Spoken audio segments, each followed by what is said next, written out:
Hello guys, welcome to my YouTube channel. तो मैं excretory product and their elimination पढ़ा रहा था, जो क्लास 11th के जूलॉजी के थर्ड या फोर्थ चैप्टर होगा। हमको याद नहीं है, बार बार यही बोल देते हैं। देख लीजिएगा क्या कौन सा चैप्टर है। मतलब एक तरह से था, एक्सक्रिएटिव प्रोडक्ट एंड देयर एलिमिनेशन था, जिसमें मैंने मतलब लास्ट टॉपिक अब बचा हुआ था डिसऑर्डर, मतलब डिसऑर्डर ऑफ किडनी। अब मतलब हमको पढ़ाना था, जो कि देखिएगा तो एनसीईआरटी के पॉइंट के अगर हिसाब से चलिएगा तो वो लास्ट टॉपिक है, और हम एनसीईआरटी के पॉइंट के हिसाब से हम आप लोग को ही पढ़ा रहे हैं। तो उससे पहले मैं पढ़ा रहा था, मतलब पढ़ा दिया था अदर, मतलब अदर ऑर्गन जो है, मतलब एक्सक्रिएशन में किडनी के अलावा और कौन सा अदर ऑर्गन है जो एक्सक्रिएशन में हमारे मदद करते हैं। तो वो था लंग्स था, स्किन था और लीवर था। ये सारा चीज़ मैंने बता दिया है पिछले वीडियो में, नहीं देखे हैं तो वो अभी आप लेटेस्ट वीडियो होगा, जो अभी लेटेस्ट अपलोड किए हैं वही होगा, तो आप लोग वहाँ देख सकते हैं। और उससे पहले तो हम सारा चीज़ पढ़ा दिए हैं, एक्सक्रिएटरी सिस्टम, पीसीटी डीसीटी, मतलब सारा चीज़ में कंप्लीट हो गया है। मतलब लास्ट टॉपिक जो था, एक डिसऑर्डर बचा हुआ था, वो 10-15 मिनट का टॉपिक है। तो हम सोचे कि पहले वो कंप्लीट कर देते हैं, फिर नया चैप्टर की ओर चलेंगे, क्योंकि एक टॉपिक छोड़ के हम नया चैप्टर में जाने से कोई फ़ायदा था नहीं। उससे भी एक दो क्वेश्चन आ सकते हैं। तो सोचे चलिए पढ़ा देते हैं, लिखा देते हैं, क्योंकि उसमें मतलब छोटा टॉपिक ही है। एनसीईआरटी में देखिएगा तो वो लोग आप खुद से भी कर सकते हैं, लेकिन तब भी हम जो पॉइंट एनसीईआरटी में है ना, उसको हम पॉइंट पॉइंट करके यहाँ पर लिखा देंगे, तो उसको आपको रिविज़न करने और याद करने में आसानी होगी। तो चलिए ज़्यादा बात नहीं करते हैं और डिसऑर्डर ऑफ किडनी के बारे में पढ़ते हैं, समझते हैं, लिखते हैं क्या है और क्वेश्चन कैसे बन सकता है, कहाँ से क्या आ सकता है, उसके बारे में बात करेंगे। तो हम पॉइंट पॉइंट लिखेंगे, पॉइंट पॉइंट मतलब वहाँ पर एनसीईआरटी में लिखेगा ना, तो पैराग्राफ तरीके के दिया हुआ है, तो उसको हम पॉइंट पॉइंट करके लिखाएंगे। तो उसमें आप लोग को लिख नोट्स भी बना सकते हैं और समझने में भी आसानी होगी और याद करने में भी आसानी होगी। और जब पॉइंट पॉइंट करके लिखिएगा ना, तो मतलब जब पढ़िएगा उसको तो आसानी से समझ लीजिएगा। तो चलिए लिखते हैं, ज़्यादा बात नहीं करते हैं, लिखते हैं, आते हैं पॉइंट के ऊपर।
तो डिसऑर्डर ऑफ किडनी में पहला पॉइंट में आ जाता है माल फंक्शनिंग ऑफ किडनी, मतलब किडनी के द्वारा जो मल मतलब एक्सक्रीटरी जो प्रोडक्ट होते हैं वो कैसे निकलते हैं। तो उसमें पहला आ जाता है कैन एक्यूमुलेट द यूरिया, मतलब जो ब्लड में हमारे ब्लड में जो यूरिया प्रेजेंट होते हैं उसको जब हम निकालते हैं तो मतलब निकालते नहीं, मतलब ब्लड में जो हमारे यूरिया परसेंट होते हैं उसको यूरेमिया पॉइंट मतलब यूरेमिया बोलते हैं। तो पहला पॉइंट ये था यूरेमियाज हाईली हार्मफुल होते हैं, यूरेमिया जो होते हैं वो हाईली हार्मफुल होते हैं, मतलब बहुत ज़्यादा डेंजर होते हैं हमारे बॉडी के लिए, बहुत खतरनाक होते हैं। और वो क्या कर सकते हैं तो किडनी को ख़राब कर सकते हैं, किडनी को डैमेज कर सकते हैं, फेल्योर कर सकते हैं। तो यूरेमिया जो मतलब हार्मफुल प्रोडक्ट होते हैं तो उसको हम हार्मफुल, अगर यूरेनियम हमारे ब्लड में ज़्यादा हो जाएगा तो किडनी को ख़राब कर सकता है, बस इतना समझिए। उसके बाद था urea can be removed by a process called hemodialysis, मतलब जो हमारे बॉडी से अगर यूरिया निकालना है उस प्रोसेस को हेमोडायलिसिस बोलते हैं। तो ये याद रखिएगा, इससे क्वेश्चन आ सकता है, ये पॉइंट है ना, वो पूछ देगा कि यूरिया के जब हमारे बॉडी से यूरिया को रिमूव करते हैं उस प्रोसेस को क्या बोलते हैं, तो हेमोडायलाइसिस बोलते हैं। During the process of hemodialysis, hemodialysis का जो प्रोसेस होता है उसमें क्या होता है तो ब्लड क्या होता है, ब्लड ड्रेन्ड होता है किससे, तो आर्टरी से। ये भी पूछ सकता है कि ब्लड किससे ड्रेन होता है, तो आर्टरी से। और पंप कहाँ होता है, pumped into dialysing unit after adding heparin. Heparin क्या होता है, एंटीकोगुलेंट होता है जो हमारे ब्लड को थक्का बनाने में मदद नहीं करता है। तो यही था, तो लिखिए इतना, फिर हम आगे चलते हैं और आगे पॉइंट क्या क्या है उसके बारे में बात करते हैं। बहुत इजी इजी है, आप लोग खुद से भी समझ सकते हैं, लेकिन तब भी हम छोटा छोटा पॉइंट करके आपको समझा देते हैं। तो पहले लिख लीजिए फिर हम आगे बढ़ते हैं।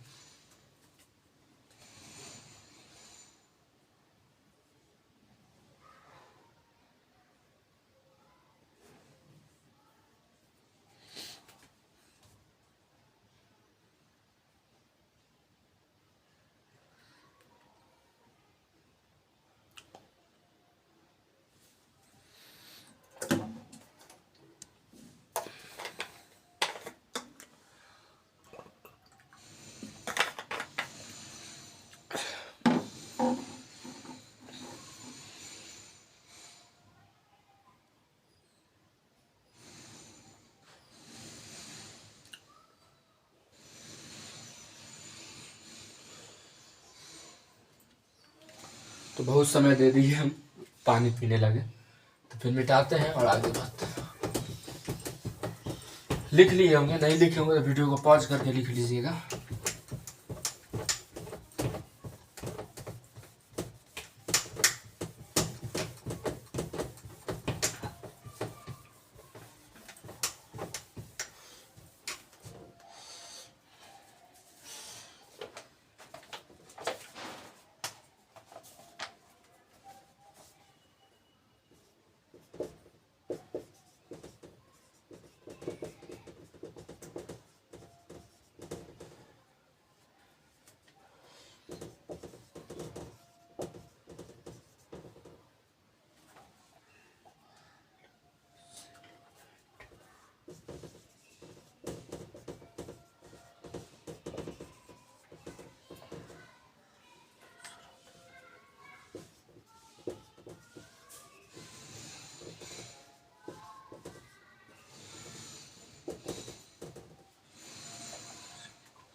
उसके बाद था अभी लास्ट में जो बताए थे, अभी यूनिट जो बताए थे अभी, जो एंटी कोगुलेंट होते हैं, हिपेरिन होते हैं। तो यूनिट क्या होता है, यूनिट बना किससे होता है, तो क्वाइल्ड सेलोफिन ट्यूब होता है, सेलोफिन ट्यूब होता है जो क्वाइल के स्ट्रक्चर में होता है, और वो फ्लूइड मतलब सराउंडेड बाय फ्लूइड होता है। फ्लूइड क्या होता है, प्लाज्मा के ही जैसे एक फ्लूइड होता है, उसके चारों मतलब वो फ्लूइड से चारों तरफ घिरा होता है सेलोफेन ट्यूब, और वो क्वाइल्ड के स्ट्रक्चर में होता है, उसी को हम एक यूनिट बोलते हैं। तो आप लोग समझ लीजिएगा, इस ये को बहुत इंपॉर्टेंट पॉइंट है, ये याद रखिएगा, बहुत इंपॉर्टेंट पॉइंट है। बहुत पूछ सकता है कि पहला नंबर जो क्वाइल यूनिट होता है किससे बना होता है, तो सेलोफेन ट्यूब से बना होता है। वो किस कौन सा कंपोजिशन होता है, तो प्लाज्मा के ही जैसे एक फ्लूइड होता है उससे घिरा होता है। तो ये पॉइंट बहुत इंपॉर्टेंट है, देखिए ध्यान से याद रख लीजिएगा। सेलोफेन ट्यूब होते हैं वो क्या होते हैं, तो पोर्स मेम्ब्रेन होते हैं, मतलब उसमें जो होते हैं ना पोर छिद्र होते हैं छोटे छोटे, वो कैंसर मतलब जो उसके लिए ज़रूरत होता है वो बॉडी से ले लेता है, और जो उसके लिए ज़रूरत नहीं होता है वो अपने सेलोफेन ट्यूब से बाहर बॉडी में निकाल देता है, और फिर बाहर बॉडी से एक्सक्रिएशन के प्रोसेस से बाहर निकल जाता है। तो देखिए वहाँ वही होगा, पोर्स मेम्ब्रेन है, पोर्स मेम्ब्रेन मतलब का पैसेज मतलब मॉलिक्यूल्स के मूवमेंट के लिए पोर्स होते हैं, है ना। Allow passage of molecules based on concentration gradient. Concentration gradient का मतलब यही होता है कि जो उसके लिए ज़रूरत होता है, और जो वो छिद्र से पोर के थ्रू अंदर से बाहर और बाहर से अंदर आ जा सकता है, उसी उसी के बेस्ट के उसी के अनुसार मॉलिक्यूल पैसेज होता है, बाहर आता जाता है। तो वही पोर्स मेम्ब्रेन होता है। पोर्स मेम्ब्रेन का मेनली रीज़न यही होता है कि मॉलिक्यूल्स का पैसेज होता है आउटर टू इनर और इनर टू आउटर, वो भी कंसंट्रेशन ग्रेडियंट के द्वारा। मतलब कंसंट्रेशन बेस्ड क्या होता है, कंसंट्रेशन ग्रेडियंट के अनुसार, मतलब जो ज़रूरत होता है वही जाएगा, जो ज़रूरत नहीं होता है वो नहीं जाएगा। तो वो होता है। और फिर होता है, फिर अगला पॉइंट है, as nitrogenous waste are absent in dialysing fluid, this substance freely removed out। Nitrogenous waste जो होता है हमारे बॉडी में वो वहाँ पर प्रेजेंट नहीं होता है, क्योंकि वो पहले ही हमारे बॉडी से रिमूव फ्रीली आराम से निकल जाता है। तो ये पॉइंट था। फिर था the clear blood pumped back to the body through vein. हाँ, जो ब्लड होता है, जो उसके बाद जो ब्लड बच जाता है वो पंप हो जाता है और बैक टू कहाँ हो जाता है, थ्रू बैक टू हमारे बॉडी में आ जाता है फिर से, किसके द्वारा, तो वेन के द्वारा। और आफ्टर एडिंग आता है एंटी हेपेरिन टू इट। फिर एंटी हेपेरिन बॉडी उसमें डाल दिया जाता है, मतलब एंटी हेपेरिन उसमें चला जाता है, क्योंकि बाद में ब्लड वो मूव कर सके, इसलिए एंटी हेपेरिन आता है उसमें, और वो हमारे फिर बॉडी में आ जाता है। यूरिया को निकाल देते हैं। फिर जो ब्लड हमारे बॉडी में प्रेजेंट होते हैं उसको फिर एंटी हेपेरिन डाल के और हमारे बॉडी में फिर से डाल दिया जाता है, और वो किसके थ्रू आता है, तो वेन के थ्रू आता है। तो यही था डिसऑर्डर ऑफ किडनी। एक जब किडनी फेल्योर हो जाता है तो फिर किडनी का ट्रांसप्लांटेशन भी पर जानते होंगे, सुने भी होंगे। तो पहले तो ना लिख लीजिए, फिर 2-3 पॉइंट उसके बारे में, ट्रांसप्लांटेशन के बारे में, उसके बारे में बात करते हैं, फिर ये कंप्लीट हो जाएगा। तो पहले इतना लिख लीजिए, फिर हम आगे बढ़ते हैं।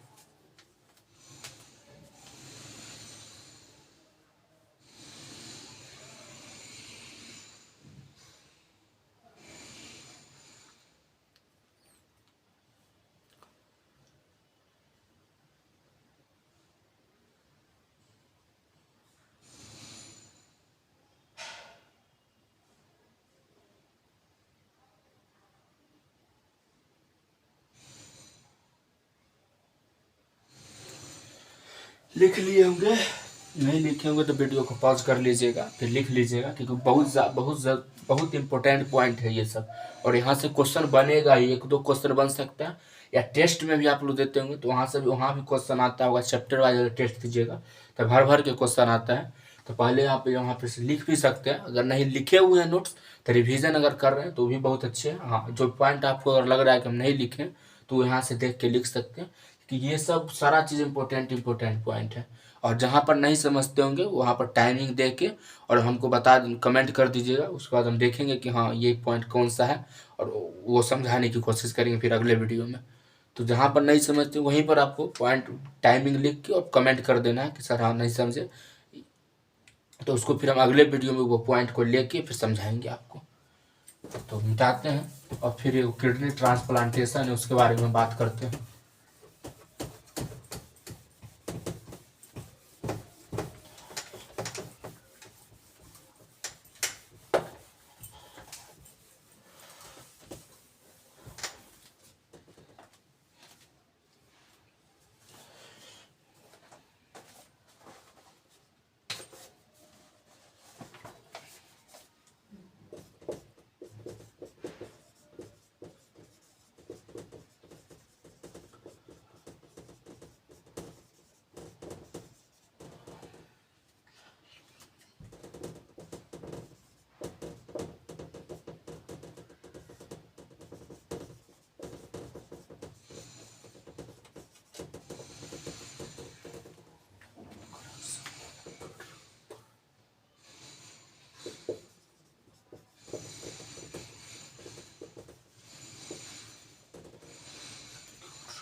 पहले देख लीजिए, किडनी ट्रांसप्लांटेशन अल्टीमेट मेथड होता है जो करेक्शन करने में, एक्यूट रीनल फेल्योर जब हो जाता है तो उसके करेक्शन करने में किडनी का ट्रांसप्लांटेशन होता है। तो उसके लिए क्या जरूरत है, the transplantation from donor preferred a close relative. अगर किसी को किडनी ट्रांसप्लांटेशन करवाना है, मतलब किडनी को अगर चेंज करवाना है, ट्रांसप्लांट करवाना है, तो कोशिश रहता है डॉक्टर का ये कि उसके बहुत क्लोज रिलेटिव ही हो, मतलब वो जितना क्लोज रिलेटिव रहेगा ना उतना अच्छा ट्रांसप्लांटेशन होगा, बहुत अच्छे मतलब बहुत अच्छे होंगे उसके लिए। तो कोशिश रहता है कि जितना क्लोज रिलेटिव हो डोनर का, मतलब जो एक्सेप्टर है, एक्सेप्टर का मतलब बहुत क्लोज रिलेटिव ही वो किडनी को मतलब डोनेट कर सकता है। डोनर मतलब होता है ना ट्रांसप्लेटेड फ्रॉम डोनर, डोनर से जो होता है ना वो कोशिश रहता है कि बोले बहुत क्लोज रिलेटिव हो। तो ये पॉइंट था। और उसका, और अगर ये नहीं होता है, मतलब अगर इसका चांसेस बहुत कम हो जाते हैं तो फिर रिजेक्शन हो जाता है, और इम्यून सिस्टम जो होता है होस्ट का, जो मतलब जिसके बॉडी में ट्रांसप्लांटेशन होना है किडनी का, उसका इम्यून सिस्टम बहुत अच्छा होना चाहिए, तब जाके अगर सक्सेस होना होता है तो हो जाता है, नहीं तो उसमें बहुत बहुत कम चांस होते हैं। हाँ, अगर क्लोज रिलेटिव तो फिर हो जाते हैं कि हाँ सही हो जाते हैं। नहीं, अगर क्लोज रिलेटिव का अगर किडनी नहीं है तो फिर बहुत कम चांस होते हैं कि हाँ वो सक्सेसफुल हो। हाँ, हो जाते हैं, बहुत कम चांस होते हैं कि हाँ सक्सेसफुल हो जाते हैं, लेकिन उसका सक्सेसफुल रेशियो बहुत कम है, मतलब सक्सेसफुल परसेंटेज जो होता है बहुत कम है। तो यही था किडनी ट्रांसप्लांट, मतलब मेनली एक पॉइंट है, और आगे जब आगे सीनियर क्लास में जाइएगा तो फिर आगे पढ़ना होता है, लेकिन मेनली एक यही पॉइंट है कि होता है ना ट्रांसप्लांटेशन फ्रॉम डोनर है वो क्लोज रिलेटिव होना चाहिए। तो इसके लिए 2 पॉइंट है। और हाँ, ये क्यों होता है तो उसके लिए आप याद रखिए कि एक्यूट रीनल फेल्योर जब हो जाता है ना तो उसके करेक्शन के लिए किडनी का ट्रांसप्लांटेशन होना ज़रूरी हो जाता है। तो यही था, डिसऑर्डर ऑफ किडनी कंप्लीट होता है, और ये चैप्टर भी इसके साथ साथ कंप्लीट होता है। तो मतलब होप है, आशा करते हैं कि शायद आप लोगों को समझ में आ गया होगा। होप ही कर सकते हैं ना, कि आप लोग कमेंट करते नहीं तो कमेंट करके बता सकते हैं। ये तो होप कि हाँ समझ में आया होगा, और चैप्टर भी कंप्लीट हो गया। इसके साथ साथ आप लोग क्वेश्चन भी बना लीजिएगा कि चैप्टर कंप्लीट हो गया होगा। इस टॉपिक से आप जहाँ से क्वेश्चन मिले खोज के बना लीजिएगा, और चैप्टर का ही बना सकते हैं क्योंकि चैप्टर सारा कंप्लीट हो गया ये चैप्टर। और तो यही था। और जब आगे वीडियो आएगा तो वो लोकोमोशन एंड मूवमेंट का होगा, शायद हम देखे नहीं कौन चैप्टर है इसके आगे। तो जो भी होगा उसके बारे में हम बात, मतलब अब जब आएगा अगला वीडियो तो नया चैप्टर ये स्टार्ट होके आएगा। तो रिवीजन कर लीजिएगा, क्वेश्चन बना लीजिएगा, यही बोल सकते हैं। और नहीं समझ में आएगा तो मुझे कमेंट करके बता दीजिएगा कि हाँ यहाँ पर नहीं समझे। तो चलिए मिलते हैं अगले वीडियो में, तब तक के लिए बाय बाय। हाँ, बाय बाय से पहले अगर वीडियो अच्छी लगी होगा, समझ में आया होगा तो लाइक कर दीजिएगा, चैनल को सब्सक्राइब कर दीजिएगा, और कमेंट करके बताइए समझे नहीं समझे, कैसा है वीडियो, नहीं है, क्या करेक्शन हम कर सकते हैं और बनाने में समझाने में, तो वो भी चीज़ आप लोग बता सकते हैं। तो चलिए मिलते हैं अगले वीडियो में, तो तब तक के लिए bye bye and take care.